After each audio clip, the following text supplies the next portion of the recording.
Welcome to Arts News. I'm Jimmy Ray, here with you every Friday morning, 10 a.m. to talk about people, places, and things to do in the arts world of the Ozarks. This week, we talk about Queen City Shout and hear from the founder, Eddie Gamusio. We also talk with Dr. Gretchen Teague, the executive director of Devising Original Theater Springfield, about their upcoming Playwrights Playground Festival. That and more coming up. It's Arts News. Let's go! Go, go, go!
Support for Arts News today is provided by Dressler Peters Business Law Firm, committed to promoting music and the arts in the Ozarks by supporting local public radio, including KSMU's weekly arts newsletter, The Green Room.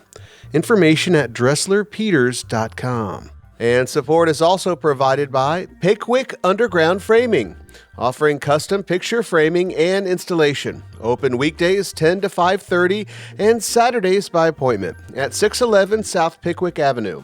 Information at PickwickUndergroundFraming.com.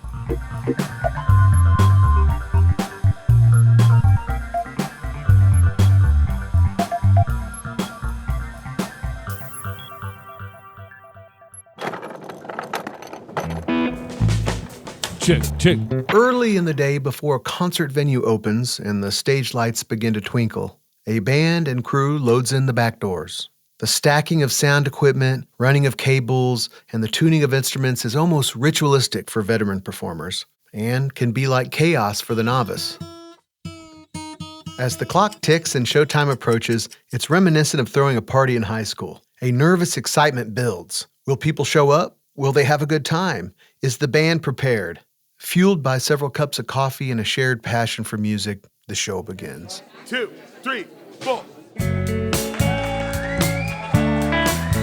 It takes a lot to keep a music scene alive and doing amazing things. And that's why the upcoming Queen City Shout Festival in Springfield, Missouri is such a meaningful and unique event. The Queen City Shout will host film screenings, dance programming, visual arts, poetry, and more, but live music has always been at the center. This year, the event will host 115 musical performances at 8 different venues, including C Street, downtown, and the beloved Roundtree District. According to a press release, the Queen City Shout event has generated over $120,000 over the years for local poverty relief agencies. Among the participating venues is Tie and Timber, a craft brewery and a steadfast supporter of local live music. Sharing in the Queen City Shout spirit of community is Tie and Timber's owner, Curtis Marshall. We like to keep our philanthropic efforts local. And when you talk with Eddie, he is so passionate about solving the poverty and homeless problem here in our city. And he has a lot of ideas of how to do that and partnering with groups who can help with that issue. And we're just psyched to be a part of it. Local musician Brandon Moore expresses his endearment for the event and his fellow performers. You'll see bands that you've never seen before that are just starting out. They're up and coming. It's amazing. But you'll also see the older bands that don't get out very often, but they'll still get out to support Eddie and this beautiful cause. The Queen City Shout runs from March 23rd through the 29th. And for tickets or information, as well as full schedules and ways to donate, you can visit their website at queencityshout.com. Now, here to talk more about it, the founder of Queen City Shout, Eddie Gamusio. Welcome, friend. Hey, how are you? I'm great, and this Music festival now turned into an art festival. Performance art, film screenings, dance, poetry, all benefiting poverty relief here in the Ozarks. Give us an idea of where it all started, Eddie. It goes back to Orders Bookstore way back when they were still around in the Primrose Marketplace. The main idea back then, I was just tied in with the scene, and I approached my GM. We had a PA, and we hosted authors and traveling musicians that would be coming through, promoting their album, promoting their book. And so after the Christmas season, January, February were always kind of slow. And I said, hey, how about hosting a music series in the cafe? So it started there like the month of February. And I wanted to it was around the time of South by Southwest, which is going on right now. Right, yeah. And the idea in my head was just kind of like, oh, maybe we can catch some artists either going down or coming back from. So not just making it local or regional, but maybe trying to hit more of an underground national act or songwriter. And we caught a few in that process, but that's kind of where it started. And then gradually the poverty relief part was more inspired by my wife. I see. She was a counselor at Springfield Public Schools for years, and then she got promoted into a homeless liaison role for the school district. Oh, wow. So she was tied in with a lot of the nonprofit partners that we have. Yeah. She worked daily with a lot of those folks. She really had the front lines of seeing what these kids were dealing with. Absolutely. She had suggested maybe doing like a can drive or something, and so we partnered with the kitchen. And since people coming into the bookstore and the cafe, since it was all free, we couldn't really charge a cover then. And so we just made it, I think it was after year 2 or 3, we made it a canned good collection. Nice. As like your entry fee. Sure. And we went through probably 3 or 4 barrels over the course of a month. Yeah. Well, logistically, now with some ticket pricing, the money can be stretched much farther than just trying to logistically gather a bunch of canned goods and stuff like that. Yeah. We've seen significant growth since we came out into the city. There was a lull of about 2-3 years from the time Borders went away to where we brought it out on C Street. And I never let the idea go. And my wife, again, was I probably at that point just tired of me talking about it. And she's like, just go talk to some folks. Yeah. And C Street, I approached some people downtown early on, and there were a lot of like, yeah, let's talk with our partners. Let's get back to you. C Street was more like, yeah, when do you want to do this? Yeah. Beautiful. And so Lindbergh's was really at the heart of that, and they still are, but now I always tell folks every year that C Street will always be at the heart of the festival, even though we've expanded into some downtown venues in Roundtree. Yeah. Let's talk about some of those venues. Lindbergh's, obviously, like you said, one of the OGs at the corner of Campbell and Commercial Street, and just west of that now, Moon City Pub. Moon City Pub has been in there from the get-go as well. Ruthie's off of C Street, which is now just down from Lindbergh's. Yeah, just south on Campbell there. So a real nice quick circle or triangle there. Yeah, and their space is twice as big as where they were previous. They have a nice, really big stage there and a lot of seating. Last year I was very impressed. We stopped by there for Roxy and the Moon King or The Shade. One of those, that was a great night there. So a good triangle there. And then a little farther down, just opened up on C Street, Moontown. Yeah, which is absolutely killer. Yeah, we were excited to get them in the fold, and it's a bit of a hike down the other way, but still just kind of playing to that idea of C Street. So now we're kind of 4 and 4. We got 4 up there, and then we have 4 more Center City. So headed downtown, some breweries, Mother's Brewing, a mainstay here in Springfield, and Holdfast also got their brews, and you got scheduling there as well, live music. Mm-hmm. The Royal, if we start moving over to Roundtree, the Royal and Tie and Timber. Both beautiful places. The Tie and Timber, obviously a great advocate for live music. So let's talk about the music schedule itself. So the music is running, the schedule is running the 23rd of March through the 29th, and the music portion of that being Thursday through Sunday? Yeah, music is Thursday through Sunday. We've always done Monday, Tuesday, Wednesday as kind of like pop-up shows. I know Monday is our kickoff party at Moon City Pub, and Stevie Newman Band is going to be playing that. Oh, nice. Tuesday, we're planning just a round table, like a panel discussion. And so we're trying to determine still the location for that. But it's just going to be kind of like a meet and greet social with some of the folks from the committee. And hopefully the community of and the art scene can come out and just kind of have a Q&A and, something real chill. Very good. Wednesday at Lindbergh's, we're hosting a special edition of Wild Bob's. Oh, nice. The book club thing. So the goal is there's not a set book, obviously, but they wanted to kind of partner with QCS, and we definitely wanted them involved. So the songwriters that are participating in that are going to be basically showcasing 2 or 3 of their favorite songs from books that they've covered in the past. Kind of the greatest hits, if you will. Exactly. So I thought that would be kind of cool to hear these different books, and because they've been around for quite a while too now. When it first popped up, they did a record of what was it, Slaughterhouse or something. But they've been going for years and years. We've had them in here as well. I've always loved that concept, bringing art, music, and the community together for a great purpose. It's Queen City Shout celebrating its 15th year. And it's happening March 23rd through 29th. That's next week. And let's hit them up with links. Where should they go? Website if they want to learn more or get tickets, or is there going to be a donate button there as well? Give us some info.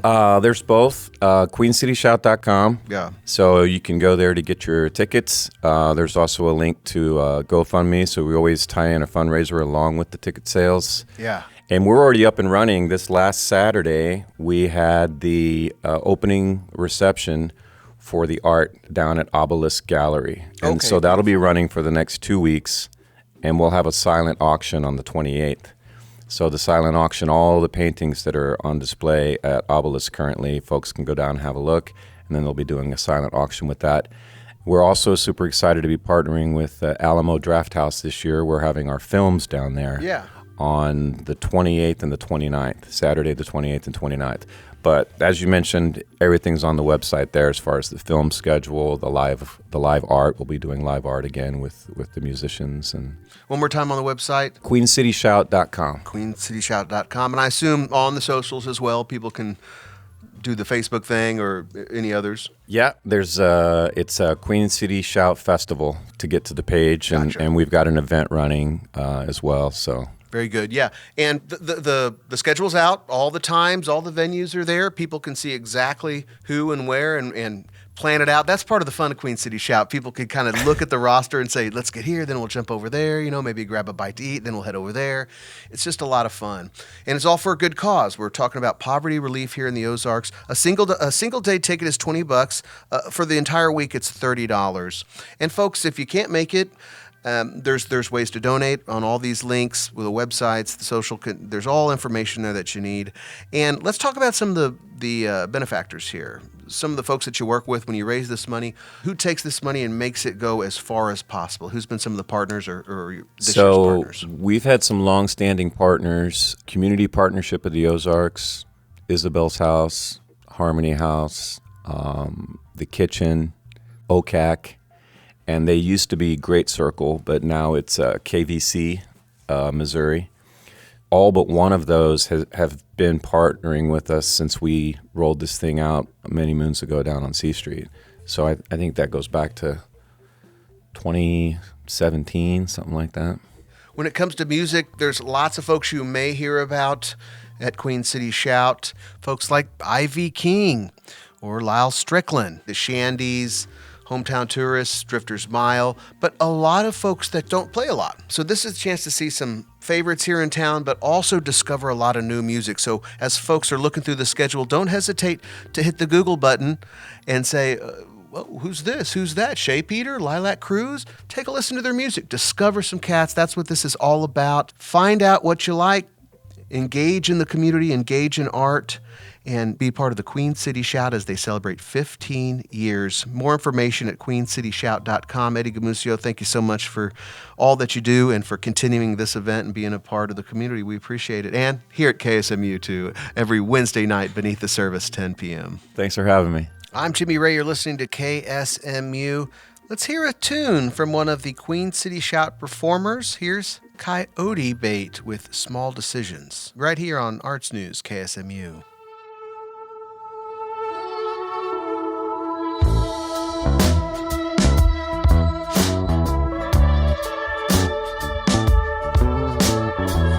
Sometimes I feel the weight of the world on my shoulders.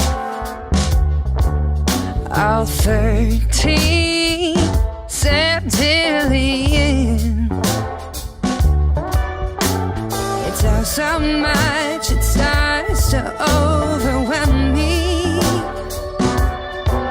So I crawl to my bed instead. 'Cause in my small world, where I lay with my dogs, look at my books and what should I do? In my small world,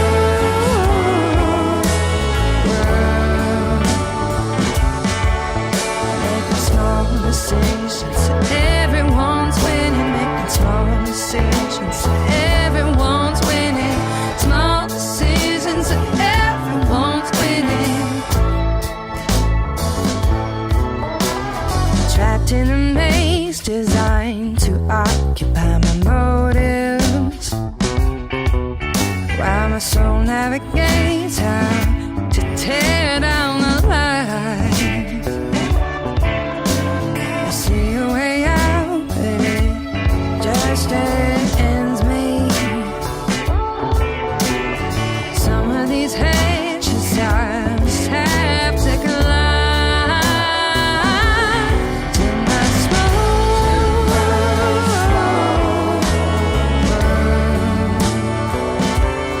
where I lay with my dogs, look at my books and what should I cook? In my small world,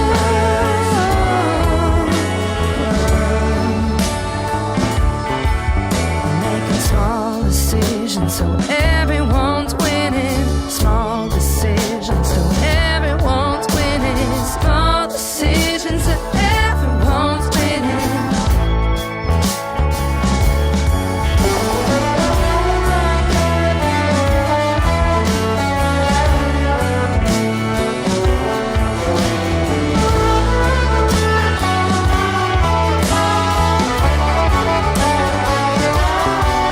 Small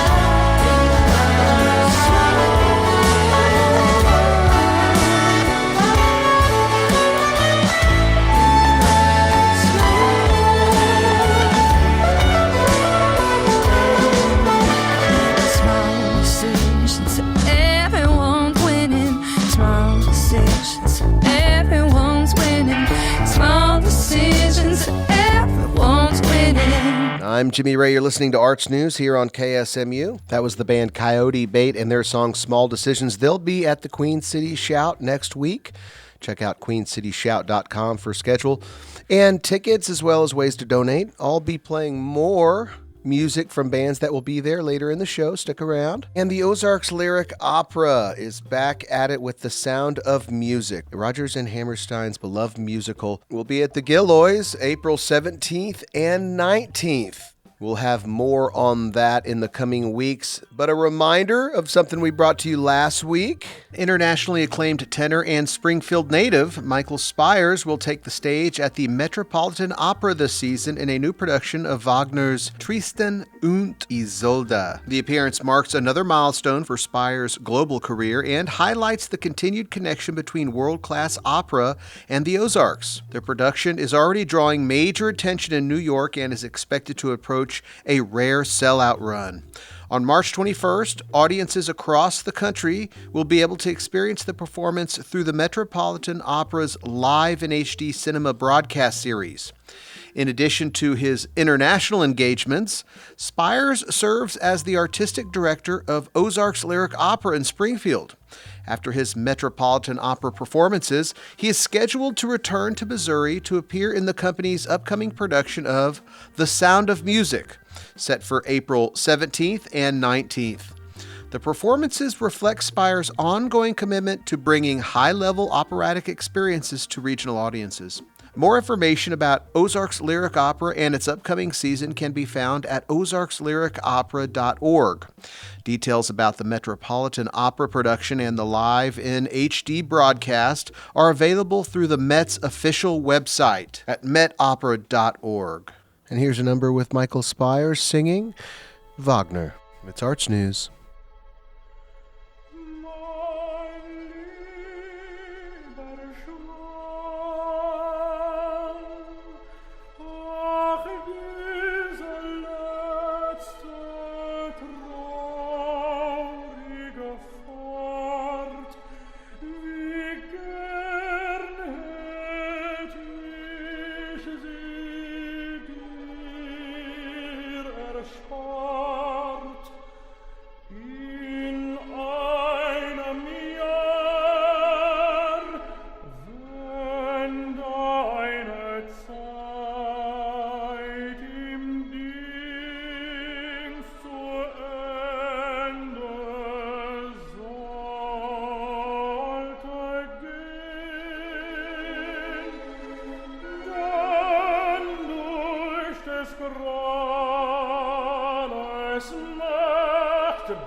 Leb wohl,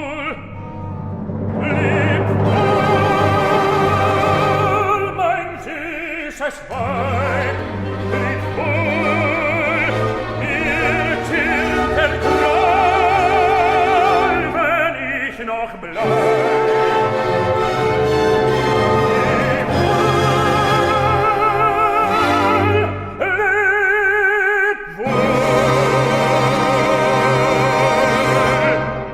That was Michael Spires, internationally acclaimed opera singer and native to the Ozarks. He is the artistic director for the Ozarks Lyric Opera. You can catch him here in town with The Sound of Music on April 17th and 19th, and tomorrow night via the web at the Metropolitan Opera during a live stream of his performance there. Details at metopera.org.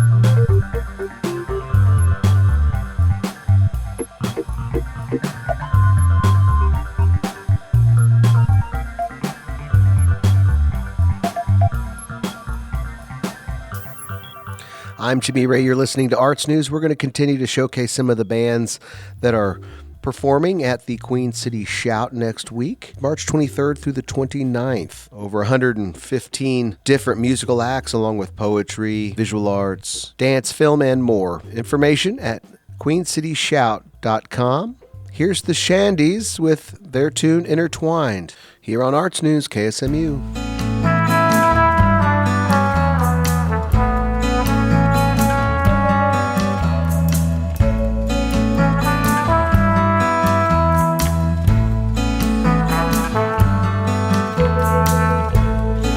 Can't leave the same way I came in.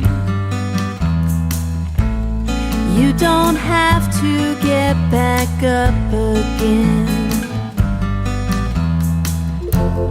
I remember how to latch the gate. There's nothing left for us to contemplate.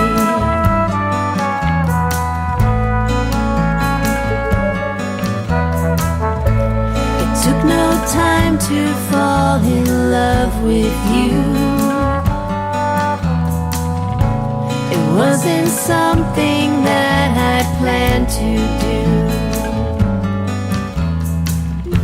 You drink your coffee black, now I do too. I couldn't help but want to be like you.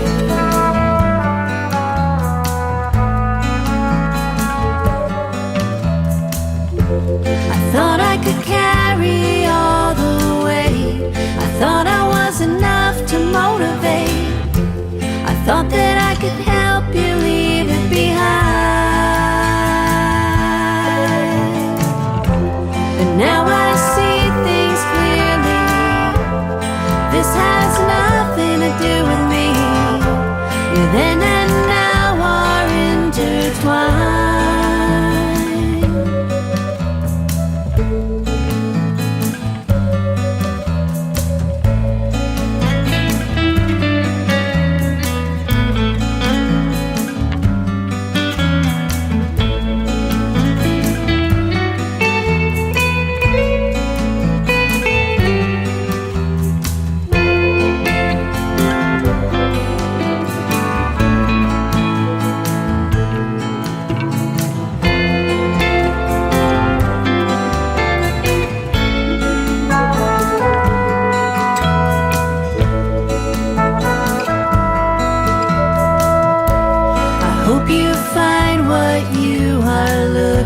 For I just can't wait around here anymore. I tried to love enough for both of us. I guess I knew it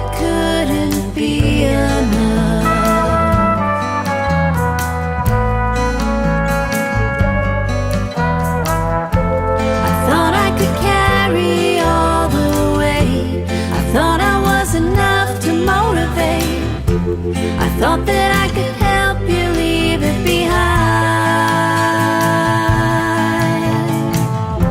but now I see things clearly. This has nothing to do with me.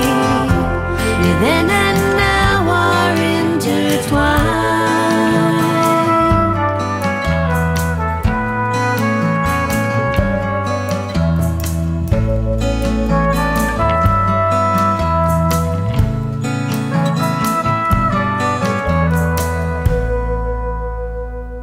I'm Jimmy Ray. You're listening to Arts News. That was the Shandies and their song Intertwined. You can catch them along with over 115 other musical acts next week at the Queen City Shout. For full schedule, venue information, tickets, donations, go to queencityshout.com.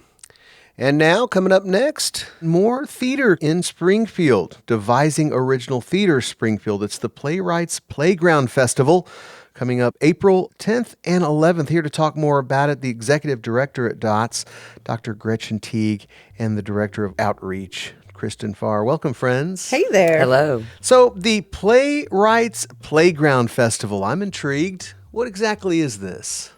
Man, it's fast and furious. It is an opportunity for everyone to sort of stretch their creative skills a little bit. It's been a long winter, so it's time to feel rebirth of spring.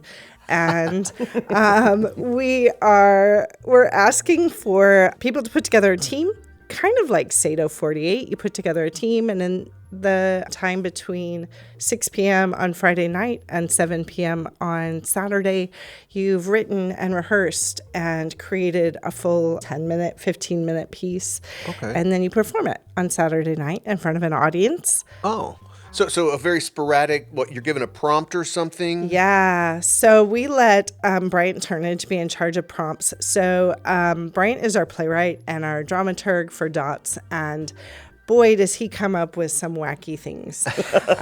He usually comes up with 3 things that will serve in a number of different ways. So he might come up with 3 phrases like on the fringe, connect the dots, and a journey. And one has to be a concept, one has to be a line of dialogue, and one has to be a prop. So you have to figure out, like, is it literally fringe that is a prop on something, or how does that work into your piece? So those 3 elements have to be in there, or just one of them, or how's that work? All 3. We asked for all 3 of them to be in there. So it really stretches the creative thinking part of your brain. Yeah. And those were from a Playwrights Playground we did a couple of years ago. Yes. There's no telling what's going to happen this April. And they are kept secret until Friday night. So the teams show up on Friday night. They get their information, their prompts, and then they're sent off to create. Yeah, and then everyone comes together and presents Yeah. Interesting. So how you said you've done it before. How often is this? So we have done 3 before, and this will be our 4th. What we try to do is get it in the fall when we're real still hyped up from the Fringe Festival. We're ready to create, and then again in the spring as we're thinking toward the Fringe Festival. Gotcha. So it's a great way to kickstart your Fringe experience. You're get in there, you work with your team, write a little bit, and then maybe that develops into a bigger piece, Right. to be submitted in January, or in April. Maybe it is just something that you come out to motivate your team, or you just want to create something. So there doesn't have to be an agenda to your participation. It really is just fun. It's a playground. We get to play. Okay. And Kristen, is this something that folks have to sign up on the website, or what's the process in order for to be a part of the Playwrights Playground? You don't necessarily have to sign up, but it's better that you do ahead of time, and that way we know we can anticipate how many teams we may be having Right. in order to make space, because they do have a tech rehearsal time set aside on Saturday, so it kind of helps us figure out what our schedule is on Saturday Right. if we know ahead of time. Okay. But you can just show up, and we've talked quite frequently about just somebody who's interested but doesn't necessarily have the connections to be on a team or Right. partner with anybody. They can certainly just show up and go, hey, I'm here, How I can want I to do help? something, Yeah. how can I help? Sure. And So check out our website as always, dotheater.org, and you can find down on our page where we talk about our Playwright Playground and ways to get involved with that. Yeah. So when we're talking about a venue, where are we at? We will be doing this at the Judy, Okay. the Springfield Little Theater Education Building, and they have a wonderful space for us to use in their auditorium, and it has served us very well the last few times we've done our Playwrights Playground. Is this the kind of thing where people are kind of pulling all-nighters and stuff like that? I mean, has it turned into that kind of event? So I think the younger ones are more apt to do that. Yeah. Some of the, because you're getting your prompts at 6 p.m. Yeah. So you have some time in the evening to work on it to get the writing done. What I've seen some teams do is they do the writing in the evening. They take a break. They all meet very early. They start working through rehearsing. And then they come in for the tech rehearsal and then go back and rehearse a little bit more before they go on. It's the way it happens is so fast. It's kind of furious, but it's fun. I've seen other teams where they designate a playwright and that person writes all night, and then the actors and director might go home and then come back at whatever time and pick up the script, and then the playwright goes and sleeps. The team I work with is all teenagers. So I send them home at 10 o'clock and I'm like, you do you, but mama's got to take a nap. So. Yeah. I was going to ask about that because about roles and stuff like that. And you mentioned there's a designated playwright, and so do you see different varieties of that, or do most people kind of fall into those roles? Okay, you're writing, you're going to be the director, you're the actor, because I know collaboration is fun, but you got to be real careful because next thing you know, you get too many cooks in the kitchen and you can't get certain things done, namely the writing. Yeah, so I think it depends on the team. If it's a team that's been together for a really long time, like I work with the teen players from Springfield Little Theater, and we have a system of writing where we all write together.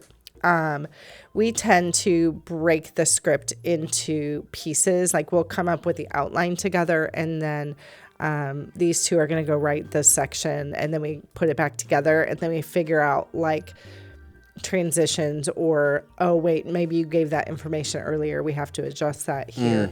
Figuring out the continuity and yeah, whatnot. we tend to work all of us together, but there are other groups that definitely come in knowing who their playwright is going to be, and then we have other groups that just get up and wing it.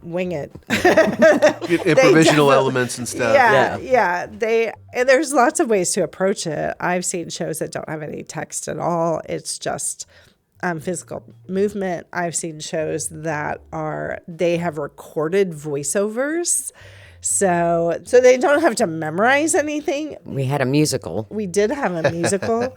In 24 hours. In 24 hours. Yeah. Wow. That was Tyler Bueno, and that was so fun. It was actually quite good too. And and I will say the people who there are teams that are driven by the writer who has an interest in having one of their pieces done or doing this as an exercise for themselves as a writer. Yeah. Like Tyler Bueno. And so he had a couple of songs in the can because he does songwriting as well. So he already had some ideas on things, but as soon as he was given the concepts and the prompts, he was able to kind of push that all together and create a show that had actual good songs in it. So every group's going to definitely be different, but I do think that a lot of it is centrally located with the playwright themselves because they're going to be the ones who are like, I want to do this. Yeah. Hence the name Playwright Playground. Exactly. Absolutely. So this is a festival, not necessarily a competition. You guys are coming together, and at the end, we're just showcasing here. It's not who was best, yada, yada, yada. Yeah, absolutely. It is what is most fun about it is how all the different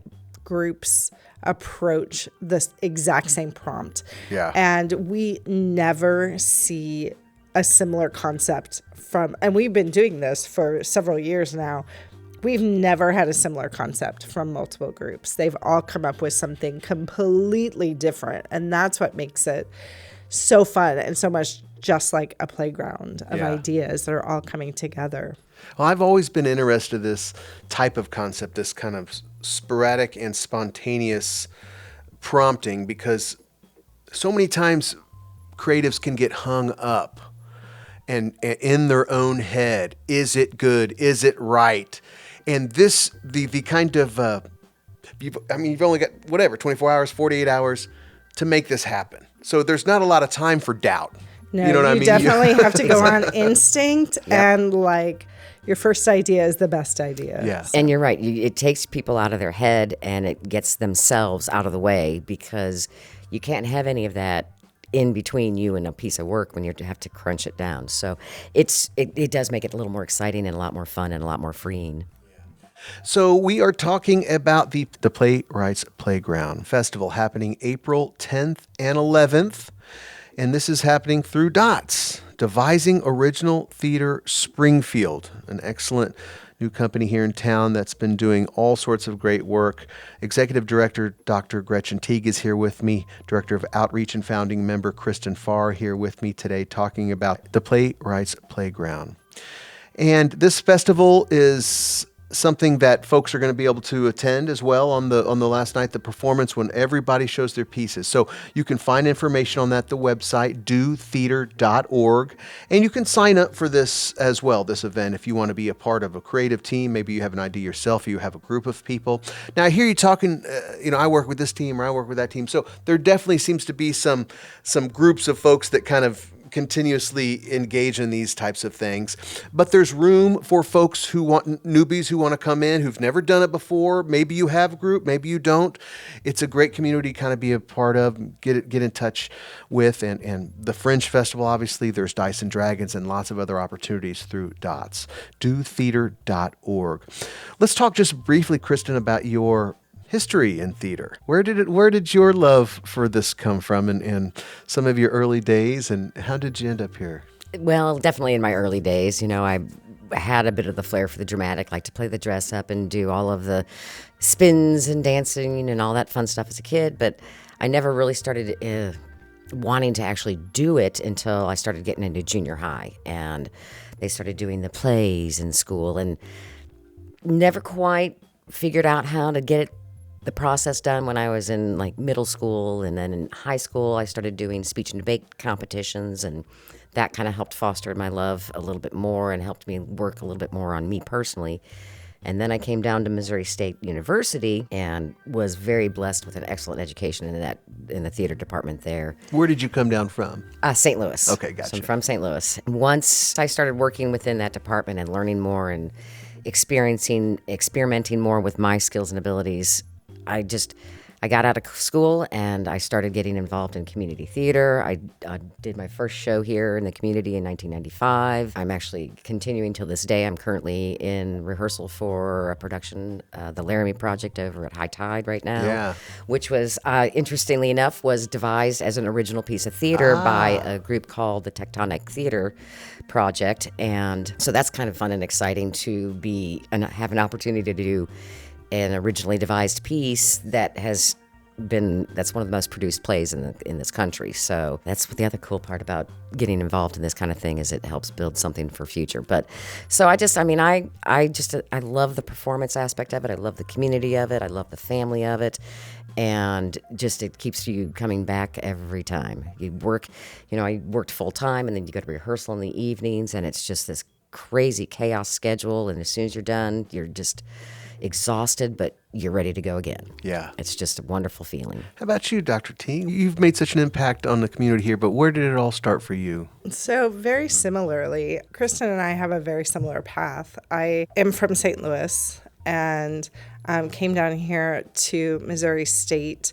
I actually came down in the late 1900s to go to a camp at Missouri State and just sort of fell in love with the area and the teachers that were in the department at that time, and came back the next year, attended theater, all of it. Mm-hmm. And came back the next year and started school. Began as a performer, spent some years in Branson at Silver Dollar City, at Shepherd of the Hills, working in some shows down there, and then quickly realized that although that was fun, what I really was interested in was making an impact beyond myself. And I had always thought education was my end goal. And once I got into really being in the classroom, I discovered that really where my passion is. I retired from Springfield Public Schools last year after a lot of soul searching, because I really really love being in the classroom. But what I've discovered is you can take the teacher out of the classroom, but that doesn't mean I'm going to stop teaching you. So I often find myself in a situation where I'm still sharing that knowledge through rehearsal or through the devising process or whatever. I think there's a term for that, mentor. Yeah. I was thinking a second ago when you were talking about creativity, when I started my doctorate program, I really spent the whole 3 years thinking about the creative process and how does that translate to the way that students are educated. And you can look up my dissertation, which is about creativity and the impact of fine arts on creative thinking in high school students specifically. And all of that work translates directly to what we're doing now. I probably think and still research that daily.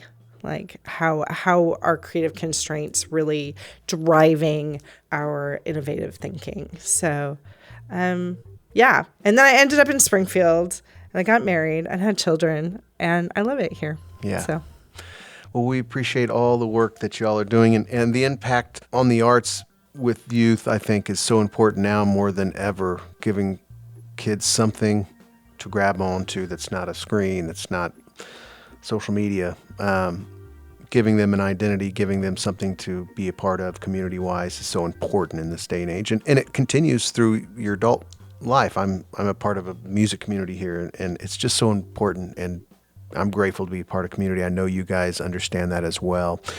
And the folks who are in the audience as well. They're part of the community, and anybody who's interested in learning more about the Playwright Playground Festival happening April 10th through 11th can check out the DOTS website, dotheater.org. Devising Original Theater Springfield. DOTS doing so much good work for original theater here in Springfield, and there's ways that you can be involved both on stage and off as an audience member or behind the curtain, behind the scenes, behind the set. So many jobs need to be done in the theater, but grateful for DOTS and what they're doing. Check out dotheater.org for the Fringe Festival information, for Playwright Playground Festival information, for any sorts of shows, workshops, and things that are happening in original theater, Devising Original Theater Springfield. Dr. Gretchen Teague, Kristen Farr, thank you so much for joining me. thank you. Our pleasure. I'm Jimmy Ray. You're tuned in to Arts News here on KSMU. Break a leg.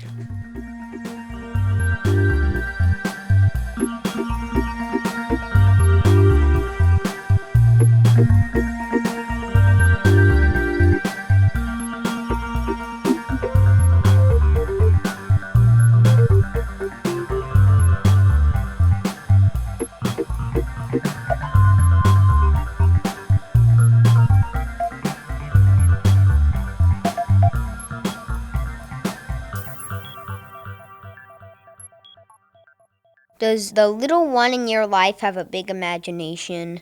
Then the OPT PBS Kids Writers Contest is the perfect place for their stories to shine. The contest is for kids in grades kindergarten through 3rd grade, and entries are due by April 24th. Information and entry forms at optv.org/KWC.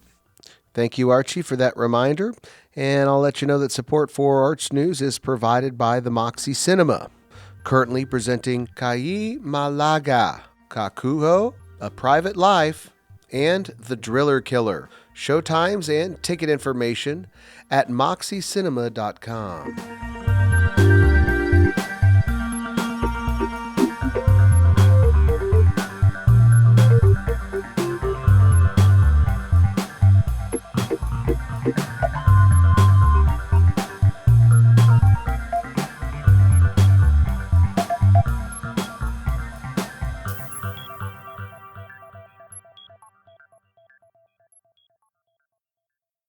My name is Mar the Ghost. My pronouns are they, them.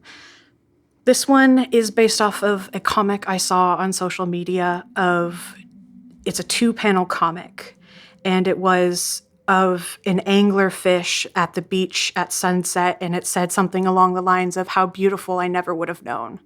And I wrote a poem about it. So this is a fish and the beach at sunset. Does the anglerfish, washed upon the shore, see the setting sun as a lure, a warning, an omen of something massive looming just out of sight, ready to consume the innocent that reaches towards the false prophet like a last hope? Or does it, in its last wheezing gulps, see something so beautiful, so mesmerizing that it never would have seen should unfortunate circumstances never happened?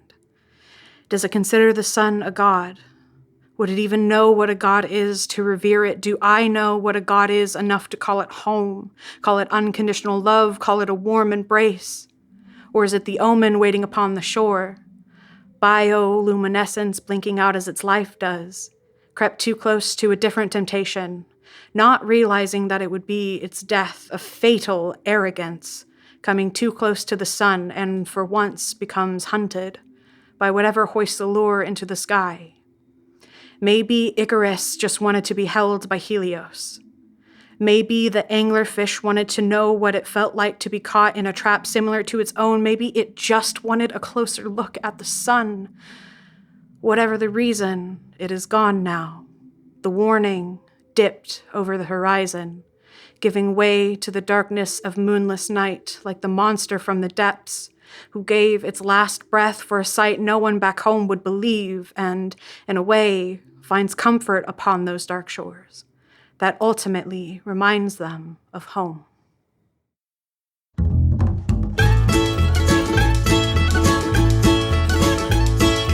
Whippoorwill, all night outside my windowsill. Whippoorwill, all night long.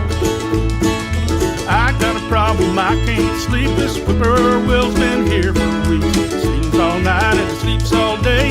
I just wish he'd fly away. Fly away on down the hill, fly back where you came from. Or better yet, fly further still, a couple miles and then some. Whippoorwill, all night outside my windowsill. Whippoorwill, all night long.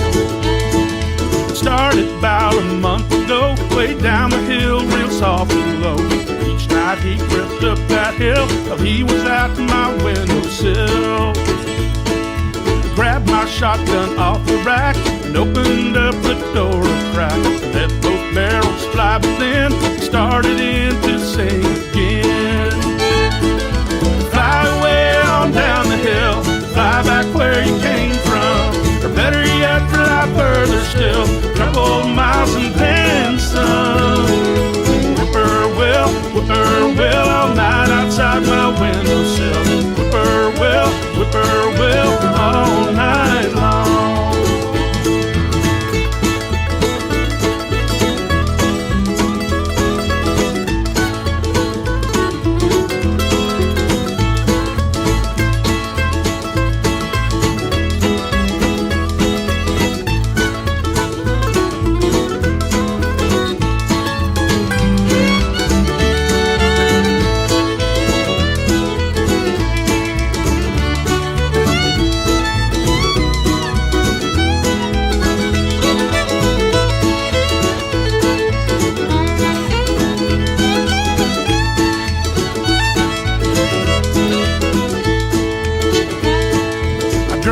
Truck on into town, bought some earplugs and turned around.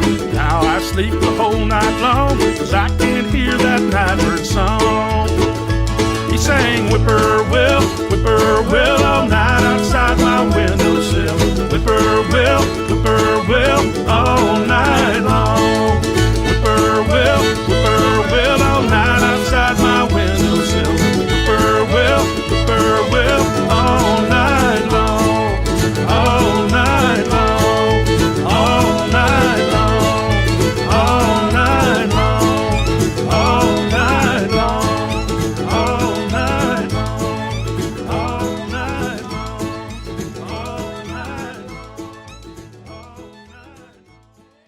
The Springfield music community is remembering longtime singer and musician Rick Thomas, whose familiar smile was a welcome sight on stages across the Ozarks.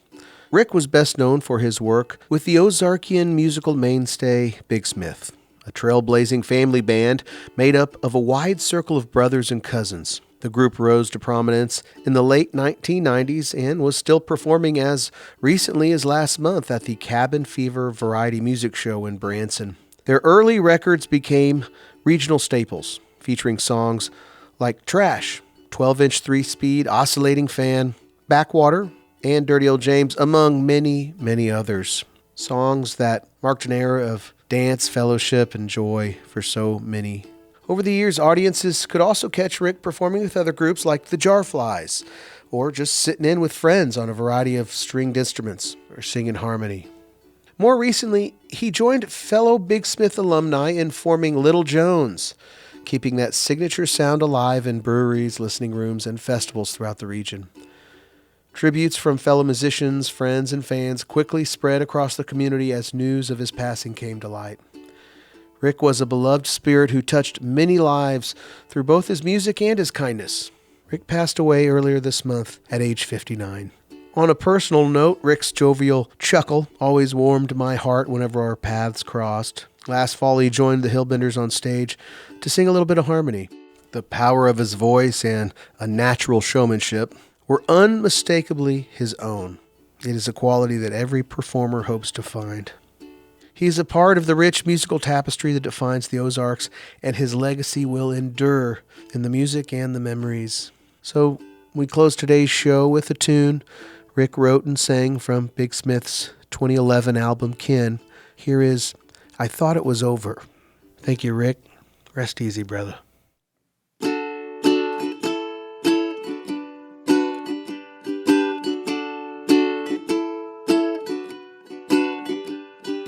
Driving along, I get the feeling it'll be alright tonight. Singing this song, I really feel it's gonna be alright tonight in spite of you. I thought it was over, yes I did. I thought it was over for sure. I thought it was over, yes I did. I thought it was over for sure, for sure. Now I'm sure.